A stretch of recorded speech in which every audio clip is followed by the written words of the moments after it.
I don't know. I guess I couldn't go with the group. I wanted like everybody, kind of that Beatles thing. I grew up in the '60s, and we decided to make a television show. I'm the kind of guy where I didn't know. Somebody said you can have a TV show, and it was like, wow, you don't tell a guy like me that. So my best friend was becoming fast a junior millionaire in the foreclosure business, and flipping them and whatnot. Well, he ended up buying a bunch of equipment for making an infomercial. So I helped him make the infomercial, and then of course I talked him into donating all the editing equipment to the Brick Lion show, and then we proceeded with the 40 episodes, 1-hour episodes of what I would call the man show, kind of the alcohol show, we're against drugs, but we'll have a few drinks, and it was all during the heyday of Seattle grunge era with Mudhoney and Candlebox and Soundgarden, Alice in Chains. So I go on and on. I knew half those guys before they died or split, or Pearl Jam and Kurt Cobain, that whole thing. So I was there. I guess it's a little. Yeah, so we got a few good calls from MSNBC and a couple other guys, and we just thought that we were going to make it, but after about 30 episodes, we kind of knew they had a lottery, and you can get a different time slot each year, and we lost our lottery, and next thing you know, we're sandwiched between Jimmy Swaggart and another religious show, and it just wasn't right. Anyway, 40 episodes, we talk about them, a lot of things we did, went to Hawaii, this and that. You can get the lost episodes off the website, and they're out there, man. They're hilarious. After 30 years, how did you get your big break? I'm sorry, man. I lost my thought of train. I'm sorry, man. I lost my thought of train. Yeah, like I could forget. Anyway, that's a funny question, and it's got a funny story. I had called up Sweetwater.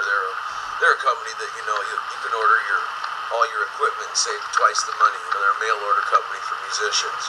It's like the big catalog for the people on the inside. And I called up and I said I want to order an Elvis Presley microphone. I mean the big, Shure one that's got all the lines on it. That's big and famous. And Sweetwater, Michael Clare Bear, as it would be, very, very, very excellent guy. And he says, no, you don't want a chance on the rest of it if you're going to spend that kind of money on the mic. And look, anyway, he says, well, what do you need it for? He says, well, see, we're making this radio show, and I wanted the microphone to be top-notch, especially if I'm going to be, the host, and we're sitting around doing the show and whatnot. He turned me on to a guy named, I'll leave his name out of it, but he turned me on to some guys at Sirius Radio, real nice guy. We got a bunch of other avenues we can't pursue if we want to, but we'd sure like to work for them, And the big break came from Michael Clare Bear asking a simple question after 20 years of banging on doors and trying every different way to make it to the top. One guy said, why? Qualifies you as the rock and roll historian you are. I was raised in a very, very religious family of 8, and we were pretty much, had to hide your Black Sabbath albums and your Chicago albums, which at the time, the Chicago Transit Authority's album is like twice as hard as the other aforementioned one. Jimi Hendrix said Terry Gathers was his favorite guitarist on that album. It was incredible. It takes some deep thought. It really goes back to my childhood. I wasn't able to really go to any concerts or anything like that. I wasn't able to do anything until I moved out on my own at 16 and then moved to Hawaii at 17. But basically, I got to read the back of all my album covers about 30 times and have a photographic memory. So I ended up finding out exactly, how long is the song, who sang it, who produced it, where it went, who took the pictures, who did the album cover, and everything about it, So with the photographic memory, I'm pretty good. You can say what happened in March of 1973, and I might say something like, Bachman Turner Overdrive just came out with Taking Care of Business.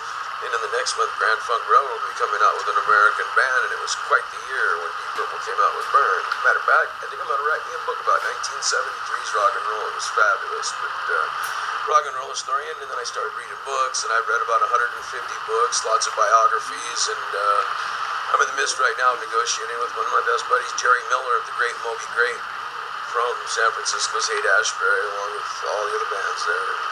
I think I might be able to write his book. I'm negotiating with him right now, and you know, he helps me out on some of the old rock and roll and tells me some of the backstage stories. So it's all up here, brother. It's all up here, man. Hey, good luck to us, huh? Most definitely. All right, well, signing out with the Brick Lion Show. It's me, Brick, on 10 Questions for Brick. I hope you understood them a little more. If not, watch the demos and everything, and you'll figure it on out, brother.